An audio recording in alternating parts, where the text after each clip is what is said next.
Sports on Tap Detroit, brought to you by Tap and Barrel Grill, the Realtors of the Joe Wright Group, Jason Stiltner of Flagstar Bank, Baldman Entertainment. Good evening, ladies and gentlemen. I need all of you to stop what you're doing and listen. We are tonight's entertainment. We're here to fuck shit up. Sports the way it should be. Nothing sugar-coated, we loaded with all the information you wanted. From legends to prospects, nothing's off limits. Chris and Joe be taking on all topics with no stopping. They keep it rolling and going and ball hopping at a rate that's hard stopping. With news that's jaw dropping, they're getting it in. Sports Center competition, man, they in it to win. This ain't a fluke, from Carolina to Duke, from MSU to Michigan. You'll know if you listening, if you ain't, you missing it. All the excitement, they shock like a thundercloud and ride with lightning.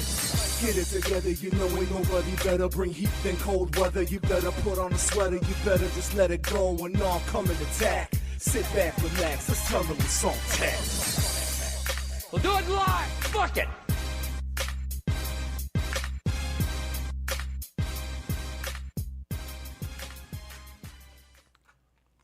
Welcome to episode 210 of Sports on Tap Detroit, along with Joe. I am Chris. Joe, how are you?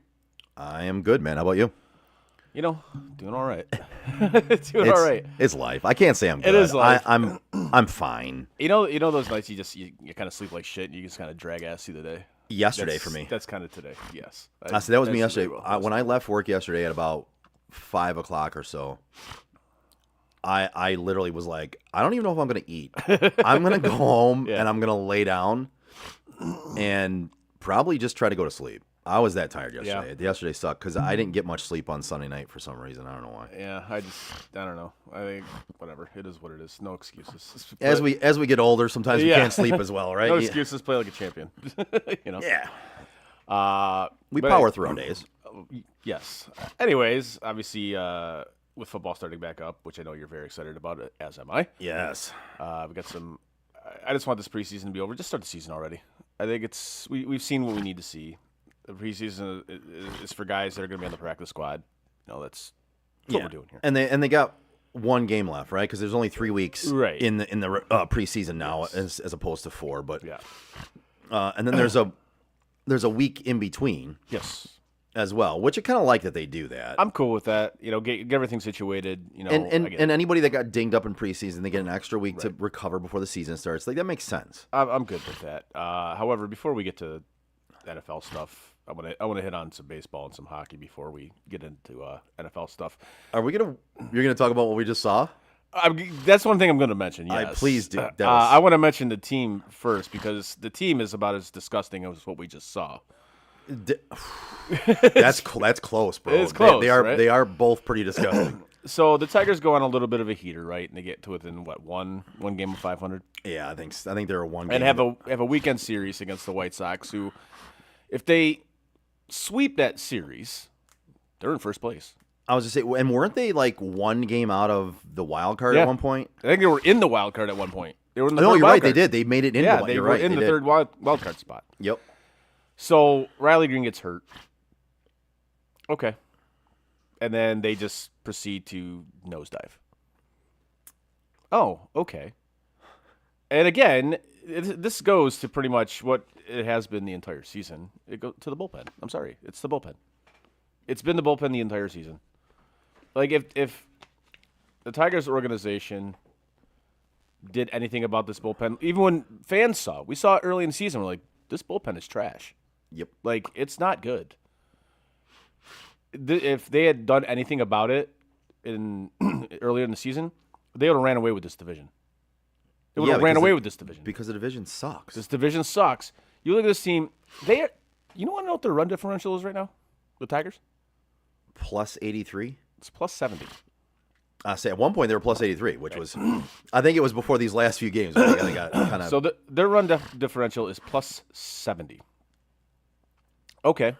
That on merit, and I saw this stat today that if you take their adjusted numbers, blah, blah, blah, all that nerd khaki bullshit, they would have a winning record. Yep. Like, they would have a significant winning record right now.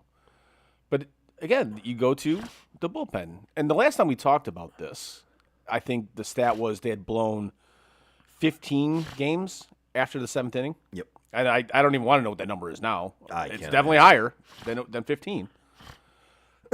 So you take into account you have a plus 70 run differential, but then you see how just god awful your bullpen is. And it's just like all you had to do was get 1, maybe 2 more arms, and you'd have been fine. You would have been fine. So Even if you got rid of Skubal, even if you got rid of Mize, it wouldn't have mattered. You would have been fine. You would have been sitting comfortably in either the division lead or comfortably in a playoff spot. But no, you guys decided to say, no, they'll fix it internally. It'll be fine. No, what is that? That's that phrase I can't stand, positive regression. oh god. Because it doesn't make any sense. And it's just like that's the infuriating part about it is you could have done something about this to salvage it. So here's some of their numbers. Total blown saves Yeah. for the season. 28. 28 blown saves. You cut that in half. You're in a playoff spot. Yep. Late inning losses. 19 losses when leading in the 7th inning or later. 19? 19. Save percentage is standing at about 48%. So 48% of the time you blow the save, or 52% of the time you blow the save. So like half the time you blow the fucking save. Yep.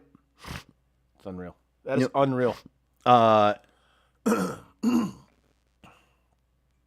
Yeah. That's just, I mean, those numbers are just, that's ugly, man. Like, and that's another thing. Just this organization as a whole. Why are they so fascinated with getting like the corpses of closers? Like they always go for like the washed up closer. Always. I don't understand. I will never understand it. I really don't. I know these guys like to do things on the cheap. I get it. That I get. But God, in an important position, you can't go on the cheap. No. You can't.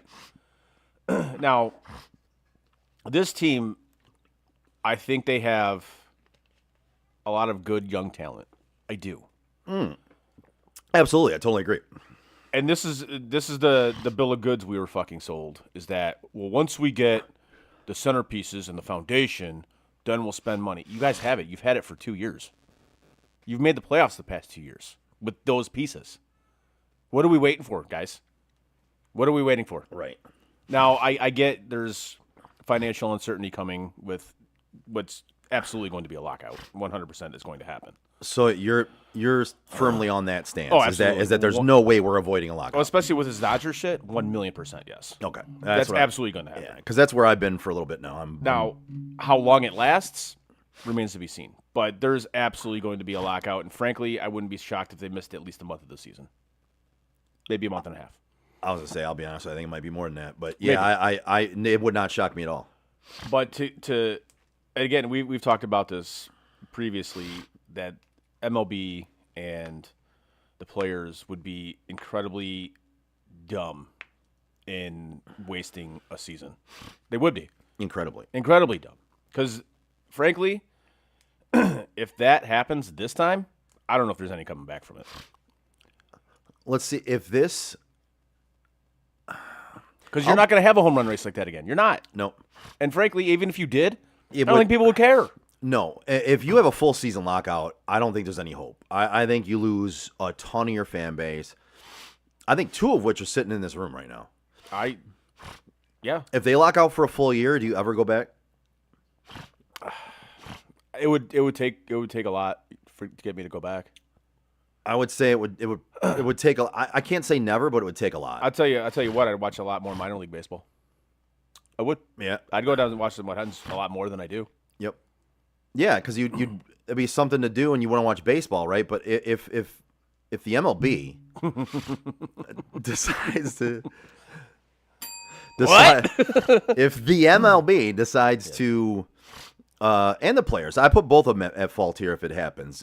If they're out for an entire season again, bro, there's not a lot they're going to be able to do, because you're right, they're not going to have a Maguire Sosa run again. No, and you're again, not going to have that. Even if they do, I don't think it's going to matter, simply because people have so many more options now of stuff to do. But here's the thing. One, even if they did, yes, it's not even possible at this point. That was a perfect storm Yes. of things that could happen after a lockout to help you win fans over again. Yeah. You don't have that now. People have seen it. They didn't see it before. No. They've seen Barry Bonds hit 70. Yep. You're not going to have anything like that to recover from that. There is nothing to recover from this on that level.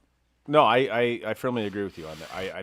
I just don't see what you could do to get fans back like you did then. I don't think there's anything you could do. No, I don't either.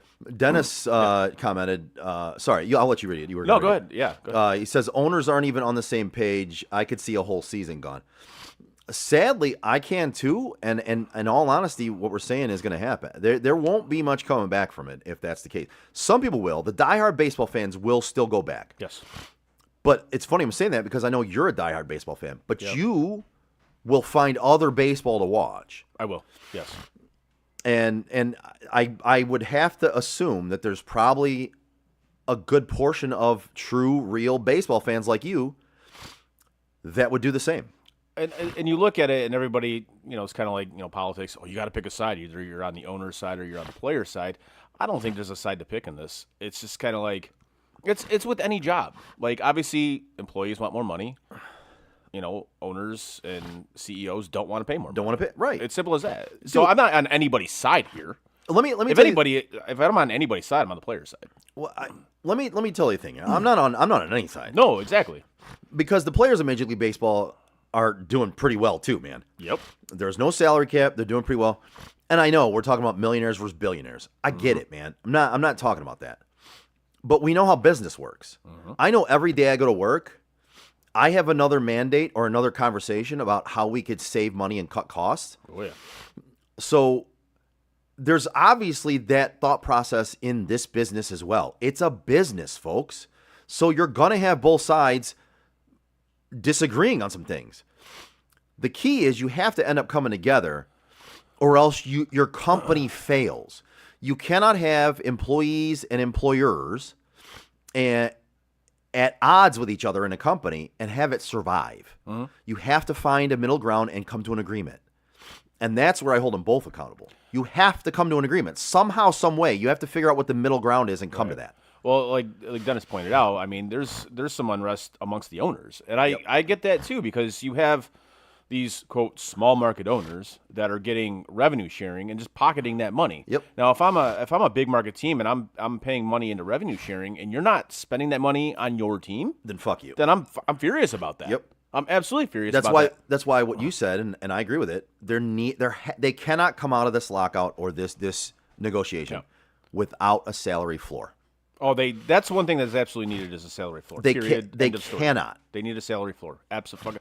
And this is the funny thing that some owners have said. They propose like a salary floor. I'm like, so wait a minute, hold on. So where we're at now, you're only willing to spend 70, 80 million on a payroll. Right. But you're cool with a salary floor of 171 million. Explain to me that. Right. Like, so why don't you just spend that now? Right. It's like, that doesn't make any sense to me. Make it make sense.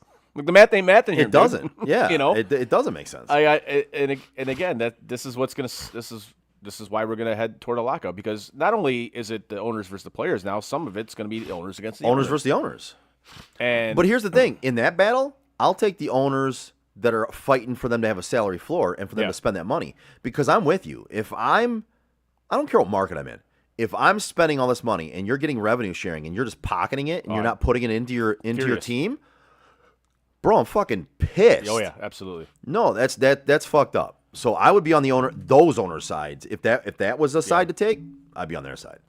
Oh, absolutely. I would absolutely 100% be on their side. But I think this is going to get messy. I do, and it's unfortunate. It really is. And everybody looks at the salary cap as such a bad thing. I don't necessarily think it is such a bad thing. No. If you truly look at what it is, the salary cap is only going to affect the top level players. Mm-hmm. All that shit trickles out. All the guys, like the mid guys and the 25th guy on the bench, those dudes are going to get paid. Because they're making the money where they're not going to. Right. No owner's going to balk at their contracts. No. But when you start signing the bigger contracts, that's where it's going to reel those contracts in a little bit. Right. And if you ask me, Major League Baseball and the NBA need something to reel those salaries in a little bit. The NBA salaries have gotten they're out of control. insanely disgusting. But Major League Baseball is getting to be the same way, man. They're deferring money for 30 fucking years. Well, it's nice when you can do that because, like the Dodgers, we talked about the Dodgers thing. It's, well, yeah, of course you can do that when you're basically just giving loans to yourself that you don't have to pay back because it's basically a closed loop. Yep. So, okay. But no other team in baseball can do that because they signed a thing with MLB 25 years ago when they went bankrupt. Okay, cool. Great. So now you can just basically borrow from your own lenders so you don't have to pay anything back. So now you can just defer infinity amount of dollars as much as you want, Yeah, Which is absurd. That shit's got to change. That shit's got to change. But you look at, again, go back to the salary cap thing, and this, I'm looking at this in kind of hockey terms because obviously you're seeing hockey contracts finally explode, and I'm happy about that. Yeah. It's about fucking time. But people always look at the number, right? Oh, so-and-so's getting $18 million a year, so-and-so's getting this. Don't look at the number. Look at the percentage of the cap. Yep. That's what you need to look at. People always said, so-and-so's getting this, and, oh, okay. But I'm like, he's only taking up like 11% of the cap. Right. Like, it's really you're not. fine. You're fine. Yeah, you're not. It's not that bad. That's all you need. You don't need to look at the number they're getting paid. You need to look at the number that they're taking up, especially when the cap is rising and rising and rising, which the NHL's cap is finally doing. Right. NFL's cap. NFL's cap is whack. I don't even know how to explain it. It's whack. Like it's there is a cap, but there isn't a cap. You can defer money. You can or not defer money. You can, renegotiate contracts in the middle of them. Whatever. Which is fine. I don't have a problem with that. I think you should be able to do that. Right. And this is where the NBA has this right, is the bird rights, where you can basically sign your own free agent, and basically not it counts against the cap, but not fully, right. You know what I'm saying? Yeah. And I think every league should have that, and so players would actually stay with their teams. Like superstar players would stay with their teams more. And granted, in the NHL, you're seeing that a lot more now as guys are staying more with their teams instead of testing free agency, which I find rather odd. And maybe that changes now when the new CBA kicks in September, when you can only now sign a 7-year deal instead of an 8-year deal. Yeah. But I think you're seeing a lot of players now kind of take the Austin. Sorry, Dennis. I didn't think there'd be this much math in this either, but my apologies. But you're starting to see, and I think Austin Matthews kind of started this, where he would take, instead of taking the 8-year deal, he would take a 3-year deal or a 4-year deal. Right. And just kind of bet on himself so he could get multiple contracts, during the length of his career, which to me, yeah, it's a little risky. It is. You're betting on yourself. You get hurt. You get seriously hurt. You're kind of fucked. But if it works out, okay, you can have the chance to cash in like 3-4 times, which is awesome. You can't do that in the NFL. No. Because obviously they're not guaranteed contracts, and the risk of getting hurt in the NFL is pretty high. Pretty high. Now if they did that in Major League Baseball, okay. Yep. And this is where I think the powers that be, the owners, the commissioner, etc., need to kind of look at what these other leagues have done that have a salary cap. And you think about it, the NHL, their salary cap. Yeah.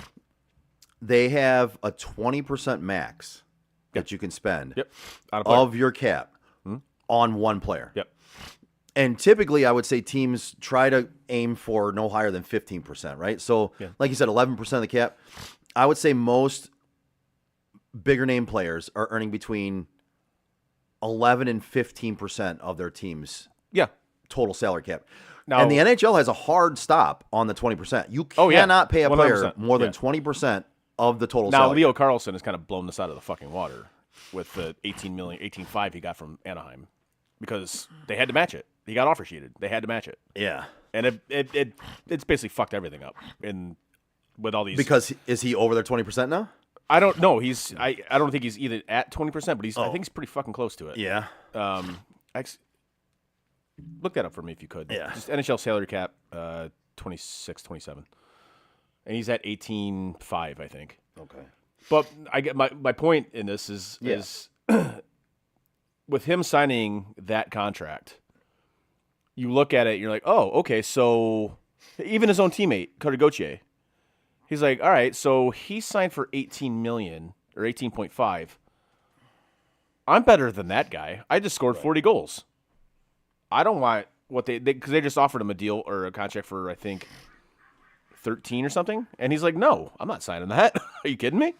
This is throwing everything out of whack. You look at a guy like Cale Makar, who's due for a new deal. Yeah. he's an RFA, so he can sign this year. Same thing with Quinn Hughes. Right. What are they worth? If Leo Carlson's worth apparently 18.5, that's what the market dictates. What do you pay those two? You know. So the salary cap this year Yeah. is $104 million, Okay. which means the maximum individual player can make is $20.8 million. So he's pretty fucking close. He's right there. Yeah, he's right there. And so it literally, that is the maximum that NHL says you can spend on one player. Yeah. And so he falls within it, but you're right. Where do these other players that are much better than him, which is, this whole scenario is really weird. It's one of the weirdest scenarios I've ever seen. But Well, that's the thing. That's another thing with the Ducks specifically, is since they signed him to that deal, now they only have like I think $9 million of cap space left. And Gauthier was like $9 million. No, that's not gonna do it, guys. You know. So he's talking about sitting out training camp and sitting out till he gets the deal he wants, and he can't be offer sheeted because he doesn't have the amount of time in the league to be offer sheeted. So it's like, oh, okay. So nice work, Pat Verbeek. Good job. You let this happen. yeah, so the upper limit is 104. The floor is 76.9 Yeah. for this See? coming season. There's a floor. There is. And again, there should be. Yes, there should. There should be, because again, when there's revenue sharing, everyone needs to have a limit they need to reach on spending for your team to try to compete. Agreed. Like, you cannot just let a team spend fucking $20 million on their fucking team and basically sign a bunch of fucking Yeah. no-name guys from the minors or something. Like, you can't do that. No, you can't. But again, that's why I want MLB to kind of take a look at these other leagues that do have the cap, that have had caps for decades or decades-ish. And just be like, okay, what works in this league? What works in this league? What works in this league? How can we apply it to our league? Yeah. Now, granted, the players aren't going to do it because they just flat out don't want a salary cap. They don't want. But if you explain it to them in a way that says, guys, this is going to get you all paid. Right. Like all of you. Everyone's going to get paid. Everybody's going to get paid. Like you top end guys, you're going to get your money. You middle end guys, you're going to get your money. Your lower end guys, you're going to get your money. And here's where it comes in is, like you said, the ones that this might hurt are the upper echelon guys, right? Yeah. So there's way more of the mid tier and lower tier players in the MLB Yes. than there are of the upper echelon players. So they, in a sense, hold the keys to the vote for the players. They should. But they're being misled by the guys at the top that are saying, you're not going to make as much. This is going to rip us off. This is what happened with the NFL. Mm-hmm. It was the top end guys who were saying, no. And the NFL can't do it because their union's not nearly as strong as Major League Baseball's. Not even close. Nope. So they had to go along with, like they can't fight the owners. They can't. Nope. They don't have the wherewithal to literally just say no. We're not doing this. Which is, well, that's why the NFL always gets what they want. of course, yes. And so they listen to the top end guys. They're like, no, this is best. This is best. No, it's best for the top end guys. It's not good for you. Exactly. But you're going to let those players speak for you, and you let those people mislead you into being like, yeah, this is what. It's almost like I equate this almost, because we went through it recently with the union vote, right? I kind of equate this to that. Now, there is a union there, but in like the union talks that I heard, it was always the people that had more to lose, convincing everyone else who didn't have anything, like who really didn't need the union. It was them trying to convince them that it would be better for them. No, it'd be better for you because you don't want to do shit. And you want a union to stick up for you. Exactly. These people fucking work, dude. And I'm not saying that's the whole thing about the union. I don't want to get involved in all that. But a good number of people that want a union is because they want to be able to get away with Being lazy. I'm just sorry. That's the case. No, I don't necessarily disagree with you on that. And so in this case, I look at it and I'm like, this is a perfect scenario of players at the top not wanting to lose what they have at the top and convincing everybody below them that it's going to be bad for them when it's really not. It would be better off for them probably. Yes, it would be. Yeah. So it just, It doesn't make. I don't understand how people don't do their own research and their own thought process. You know what I mean? It that's just society. nobody does. That's just society as a whole. But then again, you got to look at it. You have an agent. You have like lawyers. Just talk to them. Be like, hey, what is more advantageous for me? And if they're smart, they're going to tell you the truth. Yes. Now most agents are gonna be like, oh, no cap. You can make more money. Blah blah blah blah blah. Of course, because they want more commission. and because most of those agents that are representing the mid-tier and lower-tier guys are also representing one or two of those top-tier guys. Exactly. So they're obviously going to try and sell those players on the fact that they want, because they're going to make more on the guys that are at the top. When they sign their contracts, they're getting a bigger percentage. Yes, 100%. It's a mess, and it's a shame because kind of how we're all kind of thinking here. I could see this lasting at least a month into the season. I hope it doesn't go any longer than that, but I could 100% seeing that being the case. Yeah. You know who doesn't miss any seasons? Yeah, Jason Stiltner from Flagstar Bank. Yes, that is correct. If you're a homeowner or looking to be a first-time home buyer, give Jason Stiltner, Senior Loan Officer at Flagstar Bank, a call today at 248-752-3631. Jason has great mortgage programs for first-time home buyers, including down payment assistance options and excellent interest rates. Again, give my guy Jason Stiltner from Flagstar Bank a call today at 248-752-3631 and get the excellent service you deserve. Flagstar Bank, Equal Housing Lender, member FDIC, NMLS number 27546. Now, like I know we just did MLB and salary cap and whatnot, and it went kind of off the rails a little bit, which is fine. We're going to take a little bit more off the rails at what we just saw before we started the show. So, I'm glad we're still going to talk about this because I'm still sitting here grossed out. All right, so as we're recording this, we were watching the Tigers Rays game, and down at Comerica Park, it is Bark at the Park night. Bark at the Park, which is awesome. I like that. I called it Pup at the Park, but yeah, it's Bark at the Park. Yeah, which is cool. I like to see the doggos out at the ballpark. That's great, fantastic, right? Yep. So they're just kind of panning the crowd. It's in between innings, they're kind of panning the crowd, and there's this couple sitting there. They got their two dogs. They both have beers in their hand, and they're small dogs. Little white. Yeah, almost like a Shih Tzu. White, fluffy dogs. Right. Yes. Cute dogs. Yes. So one of the dogs, the wife, they look like a couple. So wife or girlfriend. I would whatever. say yeah. We'll say dog's in her lap, and she has a beer in her hand. The dog starts licking the top of the can. Like, okay, you're thinking, oh, maybe it's empty. And she sees it. And she sees it. She looks, she looked at sees it, and lets it happen. So I'm like, all right, maybe it's empty. I let my dogs lick empty beer cans when I'm done with them. Right. They like it. Fine, whatever. No. She didn't do any of that. She decided, nah, I'm going to drink this. And it was just kind of like, okay, man. And when I first saw this pop up, I saw the whole situation. I saw them sitting there. I saw the dogs in the lap. I saw the beer cans. And then I saw the dog start to lick it. And my brain instantly went, she's going to fucking drink that. And sure enough, she did. That's nasty. Yes. Now, I know people don't, some people, a lot of people, I don't know, majority, not a majority, doesn't really matter, are generally fine with dogs like licking their face or licking their legs or whatever. See, I'll be honest with you. Can I say this? I hate when dogs lick my legs. Like really? In the summertime, it disgusts me, and really? it just feels weird. So one of Eric's dogs. Yeah. Was it? I'm trying to think of which one it was, but would always lick my legs. And I'm like, listen, you can lick my arms, you can lick my hands, you can I'll even let you lick my cheek. Yeah. Like, I'm not gonna let you lick my mouth, but I'll let you. No. But for me, it's the legs thing is weird, man. I'm just like, it just feels gross to me. I don't know why, but so anyway, so this lady, she decides she saw the dog licking the top of the can, and she decides to take a drink out of said can after the dog had licked it.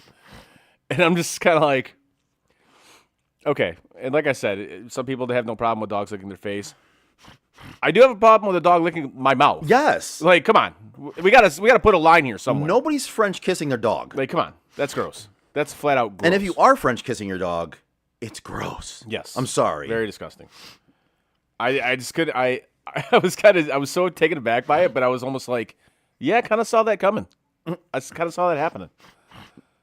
So I just wanted to kind of get that out of the way, just 'cause I thought we were just Allison said Carla's always licking our legs, especially Chris's. Oh, 100%, yeah. And I don't know what it is, dude. It's one of those things where I'm like, just stop. I'll pet you, I'll hug on Yeah. you. You can even lick my face, my cheek. I just don't And lick, it says don't lick my can't legs. waste the beer. I'll gladly waste that one. I would have easily wasted that beer, bro. Yeah. No, it's like when Rick was like, he got like, remember that when he got mad at us when we told you if you walk into a bathroom like at a sporting event or a concert and you walk into a bathroom with a drink, it's fucking disgusting. Yes. And he's like, no, what do you want me? You got to bring you bought it. I'm like, then fucking finish it before you go in. You Or have can't- one of your friends hold it. Dude, everyone is pissing and shitting in the bathroom. And you're Gross. taking an open drink in there? That's Disgusting. gross. Flat out disgusting. But he was like so dead set against like that it wasn't disgusting. I'm like, no. It's very It's disgusting. fucking gross. It is very disgusting. He's he was like adamant about it. I'm like, no, I've dude. that one earlier where she just instantly when she did it. Oh yeah. Like Like literally both of them at the same time. We're like, no. And then she did it. So we just I found that rather amusing. So I thought we had to get that out. But yeah, that was disturbing, man. Well, It was even more gross than the fucking team that's playing right now. true. But moving on to something even more disturbing, the Detroit Red Wings. Oh, I thought you were moving on to the team I was going to talk about. No, we'll get there. We're going to get equally more disturbing as we go Oh along? yes, Gotcha. Let's do it. I think we already have the title of the show. Equally more disturbing. Equally more disturbing. So, yeah, the Detroit Red Wings. This continues to be an absolute disaster, an absolute mess. Dylan Larkin still hasn't been traded. And now there's talk that he may come back. I just don't see how you get him back in that room. I don't. Well, and there's talk of everyone was trying to say Stevie was still around. Yeah, he's not. Bro, he's not around. He's not around. I listened today on 32 Thoughts. It was a surprise episode of 32 Thoughts. Yeah, he's not. He's not anywhere around. Nope. He hasn't been since they made the announcement. Nope. He's not an advisor or anything. No, he's gone. He's gone. Like flat out, he's gone. Now, from what I heard today on that podcast was they just recently started doing interviews and they've done internal, interviews with like Sean Horkoff and probably Draper and guys like that. But the one name that came out to me that I found rather intriguing or interesting was Jeff Greenberg, who is currently the actual GM of the Detroit Tigers. Yes. Yeah. I did hear about this. Yes. And that's the name that I was told look out for. That it's probably Well, the other thing that I heard that's disturbing, they're talking about having multiple GMs. like actual like co-GMs? Like 2 GMs, one to do the financial and one to do the player scouting and development and shit. Like they were literally that was a discussion. And I'm like, are you fucking kidding me? That sounds to me like a GM and then president of hockey operations type thing. Yeah, That's kind of what that sounds like to me. I just don't understand the direction they're going, man. I just don't. So from that podcast, these are the Red Wings have interviewed Brett Peterson he's the AGM in Florida. Okay, I mean, Okay, yeah. come from that organization. Cool, yeah, all right. Yeah. Jeff Kilty, AGM of San Jose. I love what San Jose's done. Yeah. I do. I don't hate that. Again, Jeff Greenberg, Tigers GM, which again he's worked for the Blackhawks, so he's been in hockey. But I'm like, okay. But again, if you're hiring from within, it's just gonna be the same shit. I agree with you. It's just gonna be the same shit. That's why I don't like the from within stuff. And then Andrew Thomas, who is the Tigers' assistant GM, which is like, okay. And there's other candidates out there I'm sure that they've talked to, and I think that are significantly better for the role. Like Scott White, I believe he's Dallas's AGM. I don't know what the hell's going on down there. I really don't. Nice snag. Yeah, but he didn't get anybody out. No, he didn't. That was a hell of a play, though. It was. Man, he couldn't get it. Nope. Yeah, so this whole situation right now. They're closer to being a lottery team again than they are making the playoffs. Yep. I wish I could disagree with you, but I can't. They put ledges in the bathroom to put your drink. Yeah, I get that, Dennis. It's still disgusting. So I read that too. Yeah, Dennis, I know they did. It doesn't mean I'm going to do it, No, man. that's still I personally think just that's... finish your drink, man. Like, I wouldn't even take a drink. If I was carrying a drink at work and had to go to the bathroom, I would put the drink somewhere else before I went into the bathroom. yes. Like, it doesn't matter where I'm at. I'm not taking my open beverage into the bathroom. No. It's just I'm just a hard no for me. I was gonna say, and maybe we're the odd ones. I don't know, but to me, you're not gonna break me of this. I'm not gonna bend over to the other side. I'm not taking my open beverage into a bathroom. No, it's pretty gross. Back to the Red Wings. I have a feeling they're gonna fuck this up too. I do. It's not even a feeling for me right now. I just expect them to fuck it up at this point because I don't know what they're thinking and what they're doing. And at a certain point, you get like Cider and like your top end guys, and you're just kind of like, You're wasting their years. Am I kind of like leaning toward like Larkin's side on this one? I don't know. Yeah. Yeah. I'll be shocked if he does somehow come back, because I don't see how that room accepts him, especially if they don't strip him of the C, which I think you absolutely have to do if he does come back. But here's the thing: unless the rest of the team was behind him doing it to make a point. I don't think they were. And I'm not saying they were. To me, that's the only way that could happen. Because we've all heard the rumors that have come out About him, yeah. about him that. What's the fuck up? It's already fucked up. That's true. I'm saying you're gonna go through another. You're gonna go through another rebuild. Yep. You're right, Dennis. It is fucked up, but Yeah, you can't fuck up what's already fucked up, I guess. I mean, You can extra fuck it up. You could extra fuck it up. You could add a couple of years onto it. Let's go for 50. It's only been 10 years. You could make it 15. You could equally fuck it up, just like we're equally getting more disturbing. Yes. But I don't know. I got nothing. I have no idea what they're gonna do. I really don't. I'm at a loss on that one, dude. I really am. Like we said, they waited way too long to fire Yzerman. They did. Way too long. Way too long. The whole offseason was done. Yes. And that was the thing. It was like, if you were going to do it, why didn't you do it like immediately after the season? So Dennis says players understand the business though. Fans will hold more grudge than players will towards him. No, I get that the players understand the business, and that's all well and good.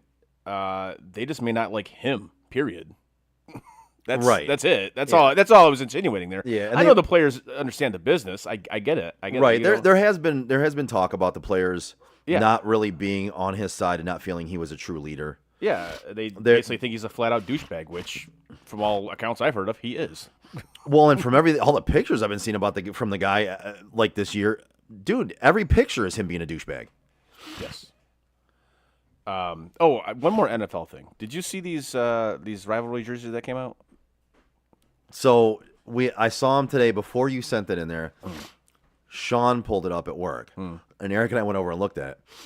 And the first thing Sean said was, he goes, these Lions uniforms, were they fucking Carolina? And then he showed us, and Eric and I both went, yep, those look like Carolina Panthers uniforms. I first saw it when I was at lunch. I pulled it up, on the Twitter feed. I saw him. I'm like, is that a Carolina Panthers jersey? It looks like, and of course, all these Lions honks are like, it's not that bad. I like it. I think it looks great. No, you don't. Shut the fuck up. No, you don't. You think it looks like shit. You think it looks like a Carolina Panthers jersey as well. And I can tell you, 2 Lions fans today said that to me at work when we looked at, probably the same time you were looking at it, because it was around lunchtime. And we all 3 said, they look like the Carolina Panthers. It does. They look awful. They're bad. 100%. And it's not just, I saw a mock-up that Eric showed us that was a darker jersey. It was like a black jersey. Yeah. With like the blue as the numbers, and it was the same kind of way, but it was black with blue. And okay.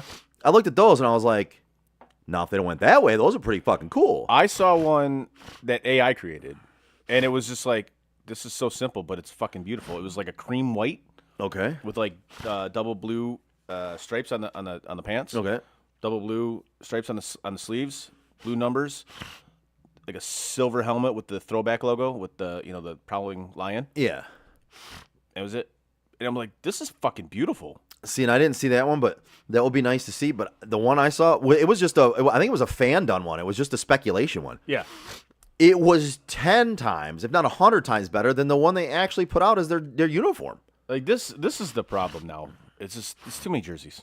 This is way too many fucking jerseys. And apparently they're going to wear those against both games against Minnesota. Like, Okay. I don't. Okay. All right, great. Cool, man. Why Minnesota? Are they your number one rival? Because it's supposed to be a rivalry uniform. Is it? Yeah. Is Chicago not a bigger? Isn't Green Bay a bigger rival? Is maybe Chicago because your ex? Well, that's the thing. offensive coordinator's there? Like the NHL is coming out with these new jerseys as well, which is almost like okay, like enough, man. I get it. It's for the almighty dollar. It is. I understand the premise behind it, but it's like at some point, man, it was leave it alone. Enough is enough. Enough is enough. No more. Oregon fucked this up for everybody. Yes. Oregon absolutely fucked this up for everybody. It's like, oh, we got to have 1 million jerseys. We got to have 1 million jersey combinations. Okay, cool, man. Yeah. Well, you also have the biggest benefactor giving you money from Nike that there ever was. So. Yes. Yeah. But you know who doesn't do too much stuff? That's so bad. I know. It's one of my worst. Yeah, one of my worst. So the Joe Wright Group. I just wanted to get it out of the way. Whether you're buying or selling your home, and now is the time to take advantage of having the expertise of 3 real estate agents for the price of 1 on your side. Make the right move with the right group, the Joe Wright Group. Give Craig Joe Wright, Mike Bush, and Shane Wilson a call today at 248-535-4750 to fulfill all of your real estate needs. Don't worry, nobody's listening anyway. It's true. It's true. So we're good. Now I could see the thought process, and I'm not gonna lie to you. Right before you went to say something, I was over here trying to think of how we could go. I had nothing. And I'm not gonna lie. I had nothing, so I just didn't try. Yeah. I give you credit for trying at least. You were like, you know what, fuck it, I'm plowing through this one, whether it's man. gonna make sense or not. Hell, I've done reads at the beginning of a show. You have, literally at the beginning of a show. So That's true, yeah. What does it make? I mean, as bad as that was, it certainly isn't as bad as your Cleveland Browns. The floor is yours, my friend. All right. I don't know what the fuck that organization is doing, man. So it's not bad enough that you trade away 3 years of number 1 picks. So you deplete getting any young talent from your repertoire. You just can't. You have to hit on second, third, fourth, fifth round, and even some of your seconds were gone. And you didn't really hit on a bunch of those. You hit on a couple of them.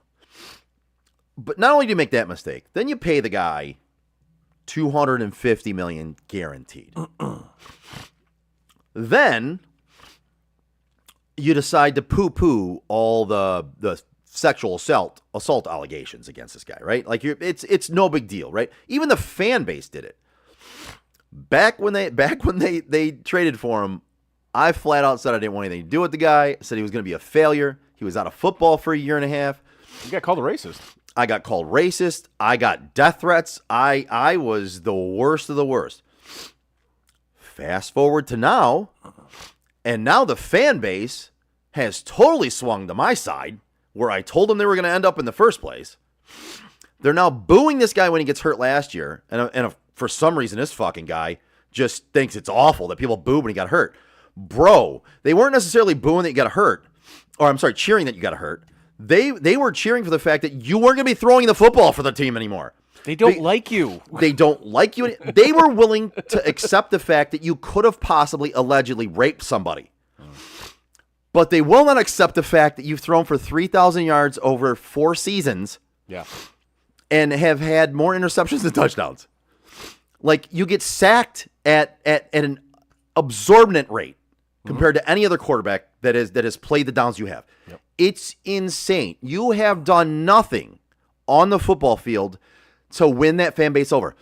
Yet for the first 2 years to 3 years, they were on your side still because they just wanted to be right. And they didn't want the few people who said that this was not going to work out, it was dumb, to be right. But now they finally can't deny it anymore. You suck. You're, in the words of Stephen A., you're awful. You're awful. And you're so awful that I wouldn't have a problem if somebody arrested you for being awful. That's the words out of Stephen A.'s mouth, right? Yes, I mean, yes. it literally is what he said. Like I said, I think it's the most intelligent thing he's ever said. I don't think I've Or agreed. the only intelligent thing he's ever said. I don't think I've agreed with anything No, Stephen A. has ever no. said. If I have, it's been very few things. Yes. I watched that video several times because, one, I found it funny as fuck. And two, it's the truth. And you come out and you start talking shit about the fan base because they're booing you, because they cheered when you got I hurt. felt disrespected. Okay. Okay. And I feel that your contract has been disrespectful because what they've got, what the Browns have gotten out of your contract is a complete disrespect, not only to the fucking team, to the fan base, and to all of the NFL and all of NFL's fans, because you've done nothing but go out there and lay a giant fucking turd on the football field.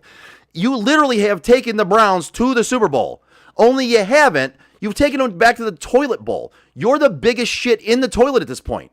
And the fact that you come out and bash a fan base that backed you for multiple years with rape allegations and sexual assault allegations, they now have turned against you because you just fucking are awful. Yes. And yet you have a problem with that. Then, fast forward, what, a day? A fucking day after he goes out there and decides to berate and bash the fans for not liking him. Yeah. God knows why they don't like him. Plenty of reasons. So, the head coach, who I said was the wrong fucking hire, it was a bad hire. I have to back this up because I'm starting to yell. I don't want to yell. Yeah, I want to redline it. I don't want to redline it. It was a poor coaching hire at this point. Because after you do that, and after you go out there and your own rookie wide receiver on the sideline sees you throws an interception, and literally shakes his head and is like disgusted that you even threw the ball, and then you bash the fan base, the head coach comes out a day later and goes, Deshaun's going to be our starting quarterback. Bro, in what fucking world should that be a thing? I know what people are going to say. Well, they're paying him all that money. Okay, let me ask you a question, Chris. I know I asked you this before the show. Sure. I'm going to let you answer for everybody that has common sense and is not stupid. Okay. If you make a mistake, Yes. financially, Yes. and you go, man, that was a bad purchase, do you double down and just try to get as much out of it as you can, or you go, man, that was a mistake on my part. I'm going to try and salvage as much money as I can. I'm going to try and make this right. Yep. I'm going to move on from my mistake. I'm not going to do that again. I'm not going to do it again, and I'm going to move on from my mistake. Yes. Right? You just rip the Band-Aid off. You'd be done with it. Be done with it. You made a mistake. Yes. Okay? A few years back. You've made the mistake several times in keeping starting him Yeah. when you shouldn't. He has repaid you with nothing. He's actually repaid you with less than nothing. Right. So when you invest $250 million in an asset, maybe people are going to hate me for calling him an asset, but that's what the fuck it is. That's what it's a business. They invested in an asset. That's what athletes are. They invested in an asset. Yeah. That asset has given them negative returns. Negative because they're losing the fan base. So that's a negative to me. The Browns fan base, like the Lions, are a glutton for punishment. And aren't they moving into a new stadium here soon? Supposedly. Yeah. So you double down on it multiple times. Now you're tripling, quadrupling down on it and starting the guy just because you're spending the money on him. Bro, you've already spent the money. You gave him $250 million guaranteed. Do you have to keep trotting him out there to lose football games and look like ass? Can't you just see what you have in Shedeur? Say what you want about him. He ended up being only a 5th-round pick for you, which isn't that much invested in him. And he's not talentless. He has some attitude problems and some problems there. He's not talentless. Right. He has some talent. Play him to see what you have before next year, or else you're going to end up not knowing what you have in him and be stuck with knowing you have shit in Deshaun. Right. What the fuck are you doing? Especially like next year when there's talk about like you're just going to draft a quarterback next year. Well, if you play Shedeur this year, and you see you either have or you don't have. Yeah, so you say, all right, so either I have to draft a quarterback or I don't. Hey, how about that? But no, we're gonna take a guy who has missed 2+ years of football with 2 fucking Achilles injuries to the same Achilles. I think it was, yes. I don't know of anybody that gets better after that. And I said this before the show, Like- and I'm going to say it again. I'm telling you right now, people, mark my fucking words. Deshaun Watson's career was over the minute he signed with the Browns, and it's not because of the Browns. It's because his career was done. His mind was on things other than football, and when he got here, when he got to Cleveland, he decided that he was the savior. Despite all the bad allegations, despite all the bad press, despite everything, having a year and a half off, 2 years off, whatever, he decided, I don't have to work hard again. No. I'm just talented enough. I can go out there and just be the guy, and I'm going to be great. And he's fucking not. He's the opposite of great. He is, in the words of Stephen A., awful. So when Stephen A. is saying you're awful, you're pretty fucking awful, dude. He didn't work at it. His career at this point is done. Even if he's out of Cleveland and people want to blame Cleveland for running him, no. His career is over with. He will never be a good NFL quarterback ever again. He was done the minute. Actually, he was done the minute that he sat out of Houston. I mean, I'm sure the Ottawa Red Blacks could use a fucking quarterback. I mean, he won't play in the NFL. He might go play in the Canada League or the Arena League, maybe. Yeah. But I'll be honest with you, that motherfucker could probably throw picks in the Arena League. It's just, I couldn't believe it. I'm like, dude, you can't. And you wonder why your fan base hates you. Like, just the organization. Right. But the thing is, you do shit like that. Their organization had a fan base that was so dedicated they could have done anything. Right. They could have done anything, and their fan base would have backed them. Same as the Lions. Yep. The Lions fan base and the Browns fan base are way too similar, and neither fan base wants to admit it. It's like that Spider-Man meme. It is. They're just pointing at each other. And neither fan base wants to admit they're like each other, but they are. Oh, yeah. I've been a part of both. Yep. They're the same. Mm-hmm. So you've alienated a fan base somehow that was almost unalienable. You know what I mean? Like you could not have said or done anything that would have made them not come to games and not watch. Yep. Somehow you found a way to make people not want to watch and not go to games. By trotting the same fucking quarterback out there that is not doing anything and just losing games. The fan base will forgive you for giving away the picks. The fan base will forgive you for giving away that money to the player. You have to move on and try to win games, motherfuckers. Of course. Like if you look like one of your favorite teams and you're like, okay, this clearly isn't working. And you say, okay, we have to admit our mistake. And then, quote, rebuild. However you want to put it. Yep. I think fan bases are fine with that as long as you just admit it. Just own it. You fucked up. Own it. Just say, hey, we fucked up. It's going to be some years of pain, but we're going to do this right. I can't believe they keep every year they keep going. You know what? We're gonna start him one more time and see. Why? What the fuck? What do you need to see? I just don't understand what else you're gonna see from him. Right. We've seen him in the preseason, dude.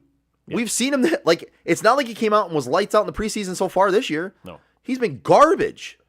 Like I'll take a franchise like the Canucks, the Vancouver Canucks, right? For years, it was evident that they needed to rebuild, like flat out, just they needed to do it. But for years and years, they just kept doing the same thing, like kind of what the Browns are doing, just throw the same bullshit out there, see if it sticks.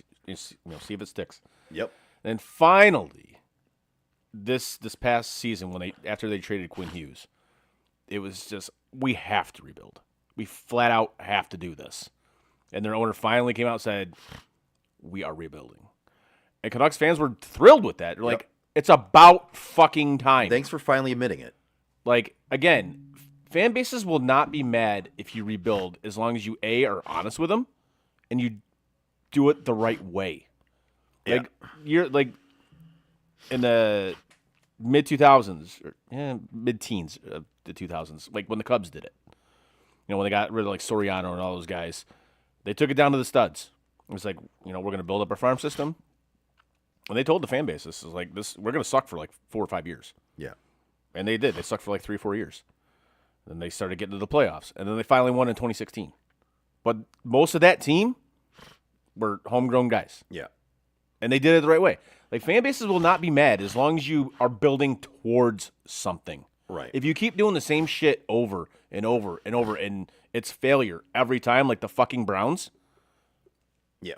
you're going to lose your fan base. You're flat out you're going to lose it, and it's a shame because that's an excellent fan base. It should, but I guess herein lies the problem, is because they are such an excellent fan base. Ownership just says, well, they're going to fucking be here regardless, so we can do whatever the fuck we want. That's the bad part. And that sucks, and that really sucks. Anyways. But about the Browns, one more thing. Head coach. Dumb hire. Didn't like it. Don't think it's going to work. This decision tells me it's not going to work because either he's a puppet for ownership or he just made one of the worst decisions he'll ever make as a head coach, and I don't think he's going to have a head coaching job after this.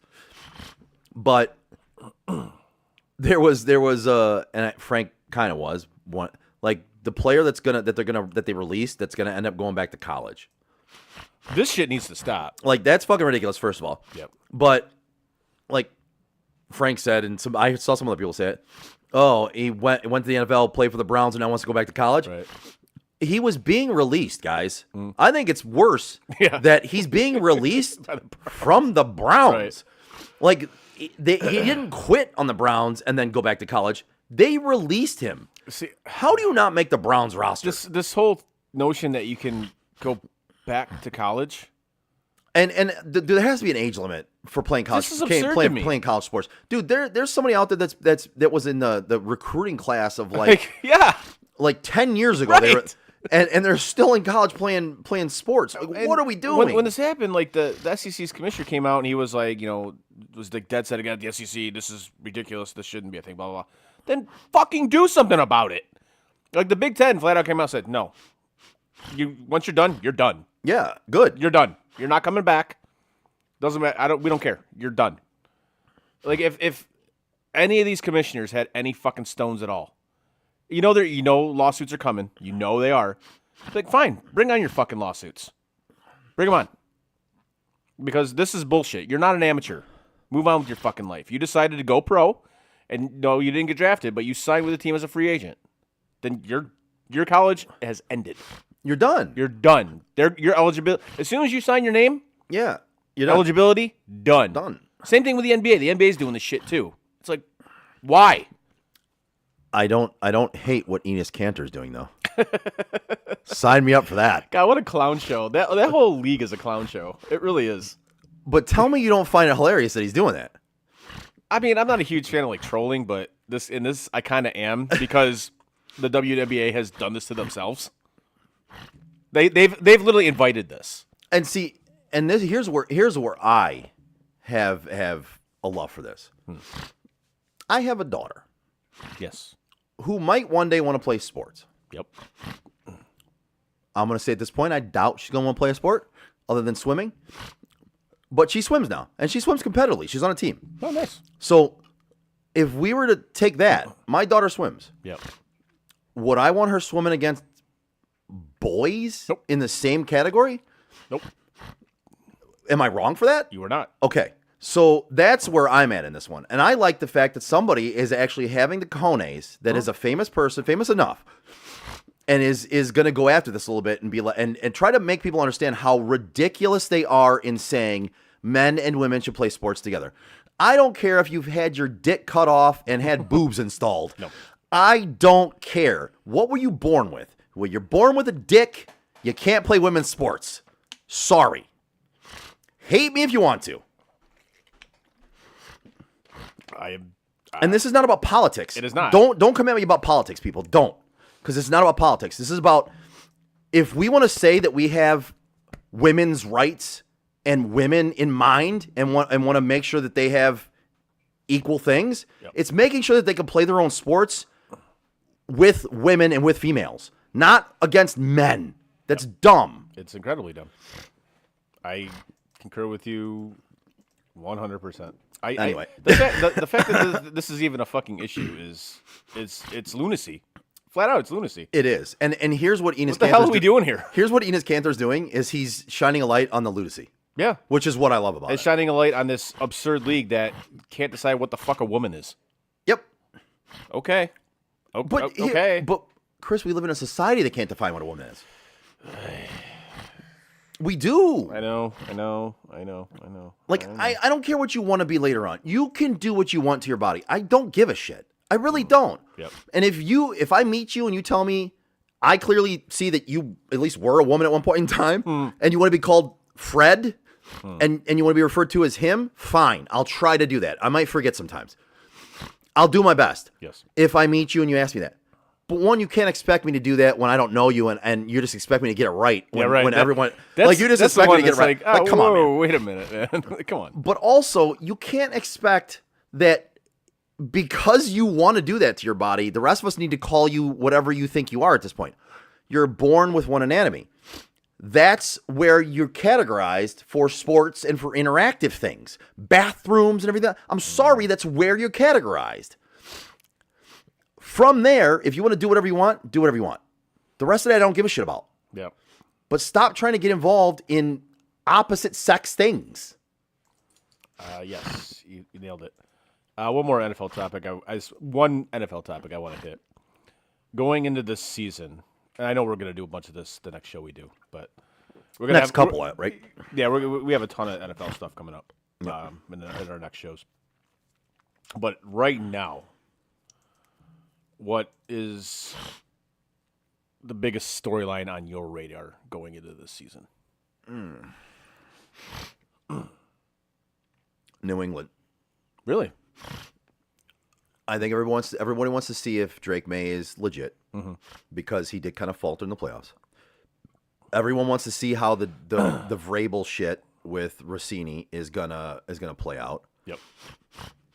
He's become a bit of a clown show right now with all that he's done, and I hate that because I was such a fan of his. Yep. But this whole way that him and Diana Rossini have handled this has been a clown show. It's been bad. Yeah. Right, like the whole thing about him taking the second 2 days of the draft off to go to counseling. Yeah. When, like, dude, just take the 3 days to draft and go to counseling on Monday. Like, what are you talking about? You did that for publicity. You did that to put it out there and show it. Of course, yeah. It's so dumb, right? You did it to basically say, well, football's not more important than my family. Well, okay, round 1 is more important than my family, but round 2 through 7 or not. That was the deal I made. Like, it's just so dumb. Yes. So to me, I think it's New England, and whether they're actually legit or not, right? Is Drake May legit? Is the head coach stuff gonna weigh them down? Are they really back? Are they really the team that is to beat in the AFC? Are they going to be one of those teams, or are they going to fall apart? And that schedule. And the schedule. They ain't sneaking up on anybody this year. No. So I mean, to me, that's one of. I wouldn't say it's the biggest. I say it's one of the bigger ones. They had legitimately one of the easiest schedules in NFL history last year. Yes. No, they did. Like legitimately, one of the easiest schedules in NFL history. And now they're going to have one of the hardest. Yep. If not the hardest. So that's a big one that I'm going to be watching. Okay. I'm interested to see how that plays out. Mine is the Rams. That's another one. Like, obviously, with the trade with Myles Garrett, they basically said, F them picks. We're going all in again. And they're trying to re-sign Aaron Donald. But what intrigues me the most about it is this is all a house of cards, man. It really is. That's an old team. Yep. That's an old team. You got an old quarterback who has back issues. You know what this tells me, though? He's done? No, this tells me that McVay and Stafford probably have said, we got this year and next, and that's it. Maybe. And I'll be honest with you. I think McVay moves on when Stafford moves on. I could see that. I'm kind of with you on that one. Yeah. To me, this all points to that. This all points to McVay trying to win another one in the next 2 years with Stafford. We're done. And then moving on. And whether it's to another team, to the booth, to a pregame show. I'm glad you brought that up. Whatever, like that in a second. Whatever that is, to me that's what this says to me. They haven't come out and said it, but everything to me points that is what is happening. Because if something goes wrong there injury wise. Oh, if Matt Stafford goes down, they're fucked. They don't have a lot of depth either. So I think a big injury to one of their key players. But the fact that they're doing this also makes their first round pick really weird too. It does. Yeah. Like they're going for it, but they drafted a quarterback who's a work in progress. Right. I don't get me wrong. I love their mentality. I fucking love it. Just F them picks. We're doing it. Agreed. Awesome. Absolutely agreed. Love it.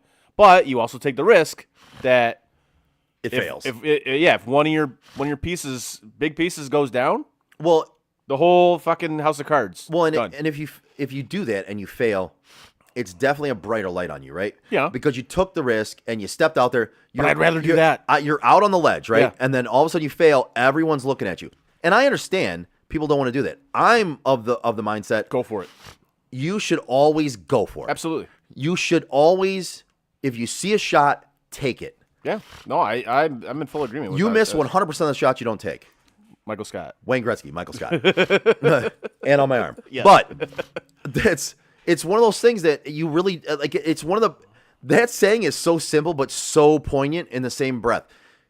It's true. If you don't take the shot, you will never know if you could have done it. Nope. And when you see the opportunity in sports, in my opinion, if you think it's there, you might be too late in reacting it's there, and you got to make the move now. Because by the time you're saying, I think we're there, you might be past the point where you need to actually go for it and do it. Yes, that's actually. But in what we were just talking about, I'm glad you talking about McVay possibly going to the booth, because you know who is possibly not going to be in the booth anymore?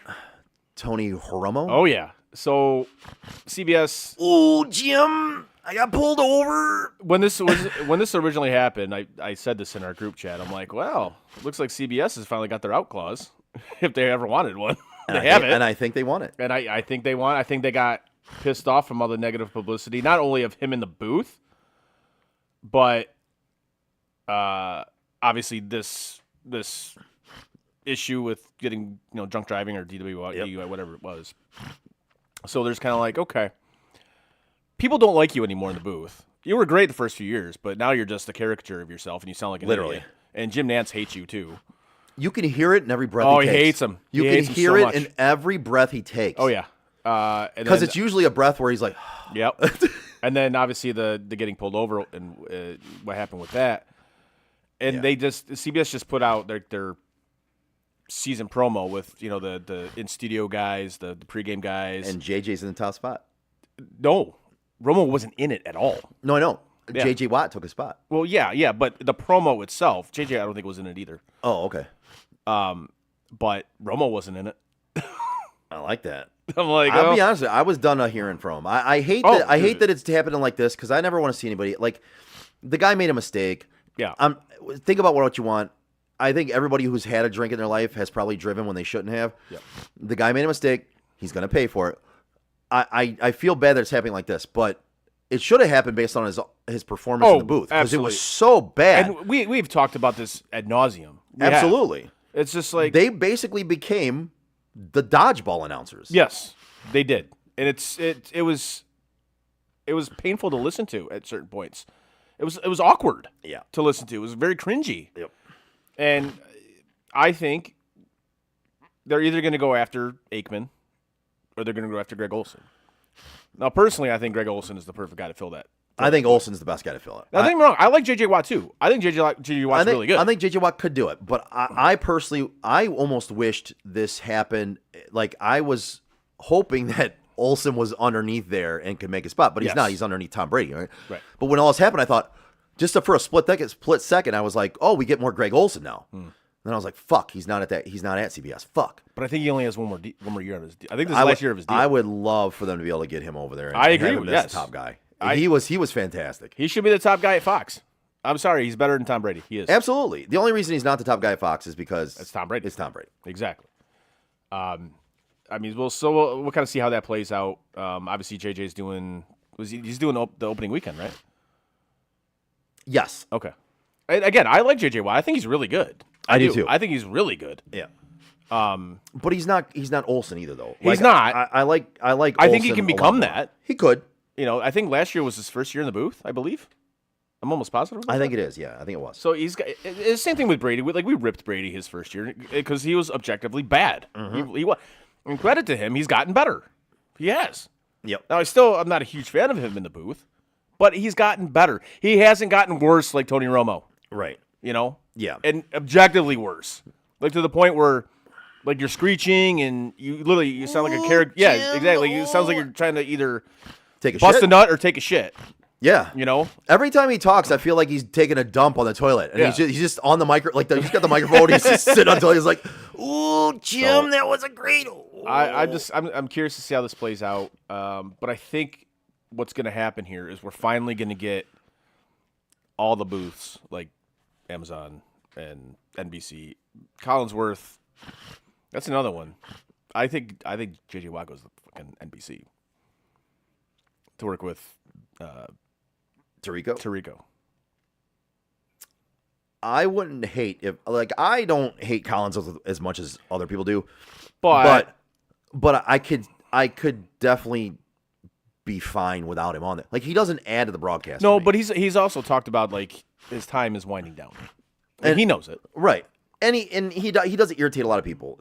Me, not as much, but I would be fine if JJ Watt took his place, because some of the older announcers, or Olsen could take his place, but I would love to see one of those guys get it. I'm tired of, and I hate to say it, Al Michaels, man. Yeah, it's time.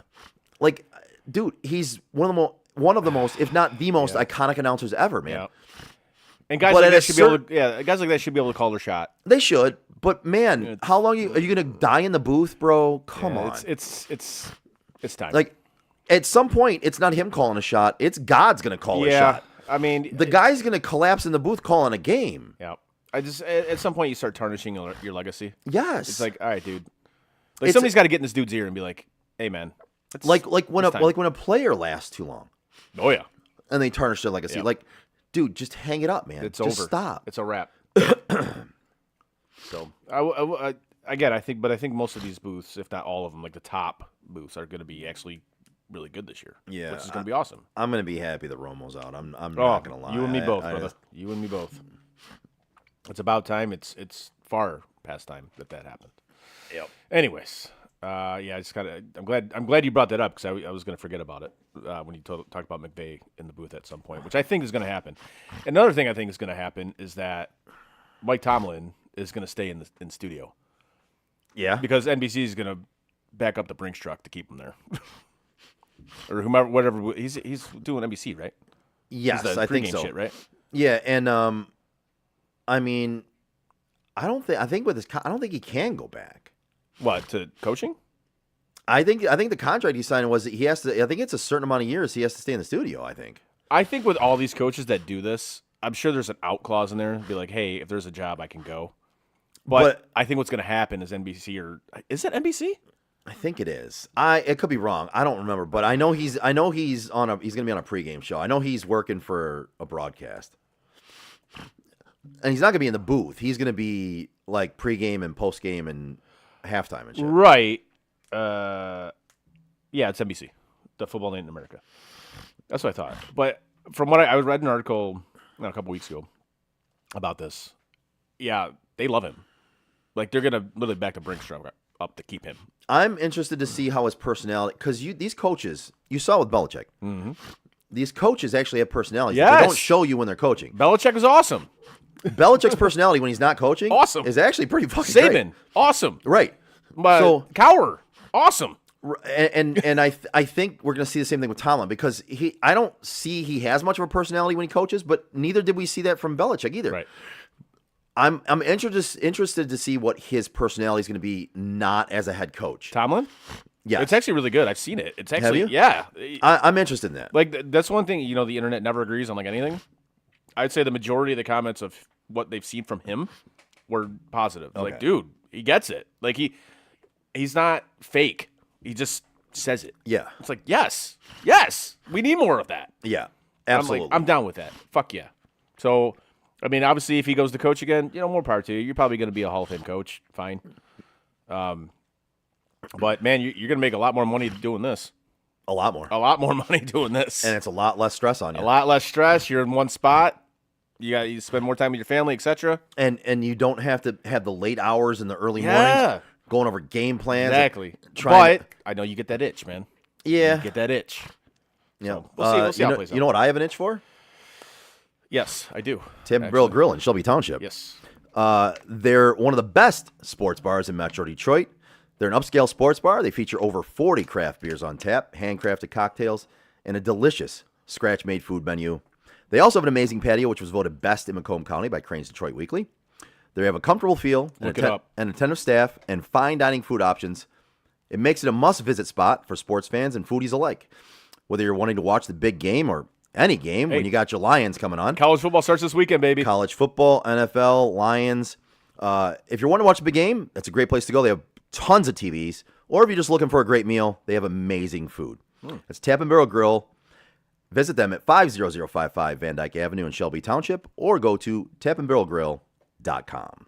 All right, so the SEC says that NFL, NBA, and WNBA players cannot return. Okay. Nice. We'll see if that actually stands up, but yes. I hope it does. Oh, do you want to talk about the 49ers owner who was banging hookers in Ohio?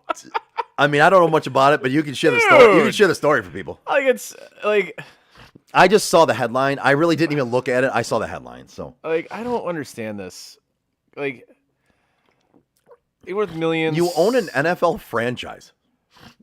So this is the headline of the story. It says 49ers owner York contacted prostitution ad 3 times before arrest.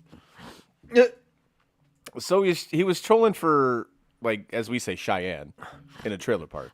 A trailer park hooker. Yes. Yeah. Cheyenne with her Ugg boots and her G6. Yes, and her Newports and her long ass nails. Yes. And her dirty North Face. And her dirty North Face. And her yes, exactly. I don't get this. Like, why these dudes do this.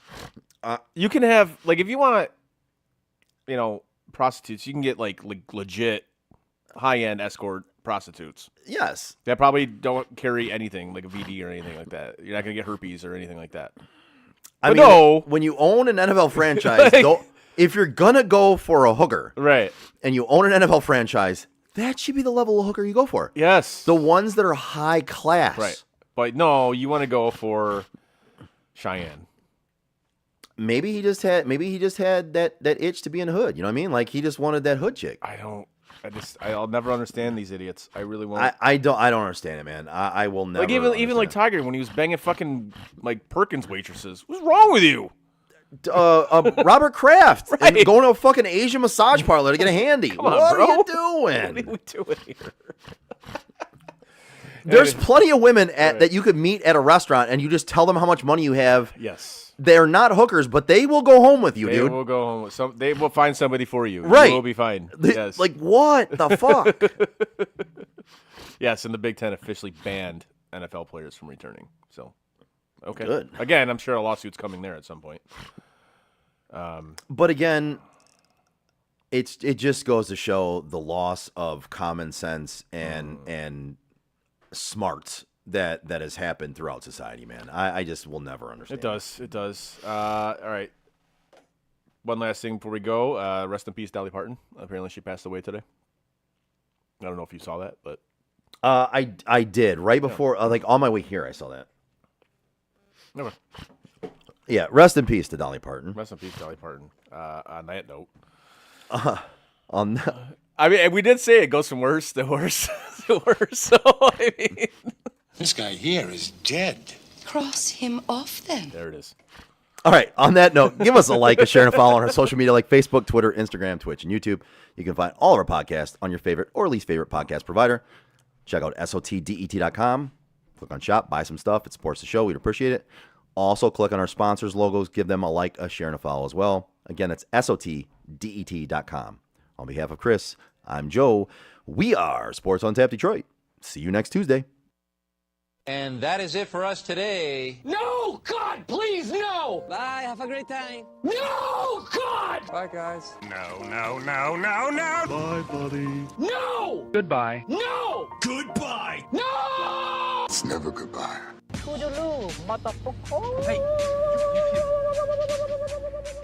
know, we've been through our ups and been through our downs. You were meant to be here tonight. You guys will always be in my heart. Great moments are born from great opportunity. I think the most important part is that we all stay together throughout. Don't give up. Don't ever give up. Live. Fight like hell. The best thing I have ever done, the best thing I will ever do, is be a dad. God, I love you guys. Mamba out.